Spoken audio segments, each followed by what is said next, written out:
Hey everybody, welcome to Controversy or Reality, where we discuss controversial topics. Today's topic is jihad and war and religion. Why do all religious books and religion in general call to war, promote violence, and instill the principle of racism, marginalization, and exclusion of those who do not believe in the existence of God? Karaz here with me to further discuss this topic. Thank you, Muhammad. This is actually a defamation to God and to his religion. Religions of God are clear and straightforward in their stance and refusal of racism. Allah said in chapter 49, verse 13, O ye mankind, surely we created you of male and a female, and we made you races and tribes that you may get mutually acquainted. Surely the most honorable among you in the providence of Allah are the most pious. Surely Allah is ever knowing, ever cognizant. Yeah. There's no difference between one person and another, male and female, black or white. Everyone is equal in the test of life. Everyone is equal in the ability to progress to the highest levels or the ability to go down to the lowest of levels. Whoever claims other than this either has no knowledge of the religion of God or took the interpretation of these texts from those who are not qualified to do so.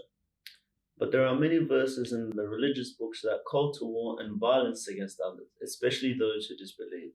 I think you're referring to the texts that talk about racism and violence, which are actually only put down as religious guidelines. I'll only be referring to the verses from the Quran, as other books have been altered and distorted in recent times. Yeah.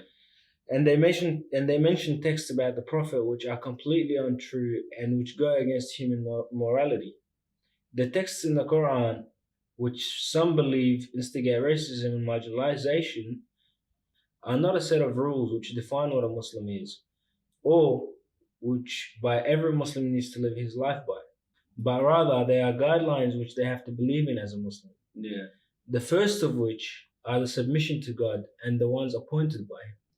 This has been the case since the first human on earth, Adam, who was appointed by God as his successor. Yeah. As God states in chapter 3, verse 85, and whoever desires other than Islam as a religion, never will it be accepted from him, and he in the hereafter will be amongst the losers. These verses don't promote racism, violence, or exclusion of others. Rather, they are a set of beliefs that Muslims have to believe in. Okay, so if someone believes that these rules are actually promoting marginalization and exclusion of others, then according to this opinion, we can say that any group that have a certain belief actually promote exclusion of others that don't share the same belief. And of course, any sane person will not agree with that. Exactly. When referring to the non-Muslims as a disbeliever, the Quran isn't promoting their exclusion or hatred towards them. Every religion, actually humanity in general, has aversion towards disobedience, evil, oppression, and hatred, and every bad quality. And it's not referring to the aversion towards those who don't believe in Islam. Yeah. The hatred is not pointed to the person himself, but rather to his actions and characteristics. Okay, so then what do you say about the groups that are creating war and killing in the name of Islam? All statutory laws ensure the right of self-defense by setting guidelines to be abided by. And such is the case with war. However, religious wars has strict rules, the most important of which is the presence of a divine ruler appointed by God. Okay, so you're trying to say that you can't judge religion based on those that fight in the name of religion without the permission or command from the one appointed by God. Yeah, it's oppression to religion to blame the crimes of those who use its name to fight and rule without permission from God through his successor. There are texts in Quranic verses that state the law of war, the rights and obligations. However, there are so-called men of religion that misuse the verses. They take verses from the Quran that were written for specific situations at specific times, such as the time of the Prophet, and they use it as a general rule system outside its scope. In actuality, the Quran should be taken as a whole rather than bits and pieces according to each individual's desires. Yeah. These verses are only to be implemented by those who they were received by, and they are, as mentioned before, those appointed by God and no one else. Okay, so we've been talking for a while now, and you've mentioned many verses in the Quran. Can you present any, like, state any verses that will support what you're stating? Yeah, of course.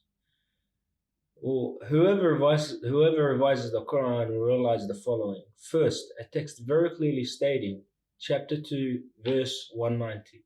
Fight in the way of Allah, those who fight you, but do not transgress. Indeed, Allah does not like transgressors. Secondly, there are verses that specify unless they are defensive wars, the war has to be declared, and only by the one appointed by God.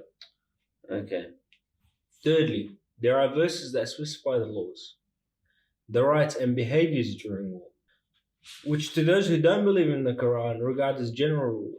However, they are controversial verses which only apply to, for example, soldiers who are at war, where they have the right to kill those who fight them and try to kill them. Or some talk about slaves in war. However, these verses and their understanding are controversial. And as stated before, we don't take parts of the Quran by bits and pieces according to our liking, but we take it as a whole.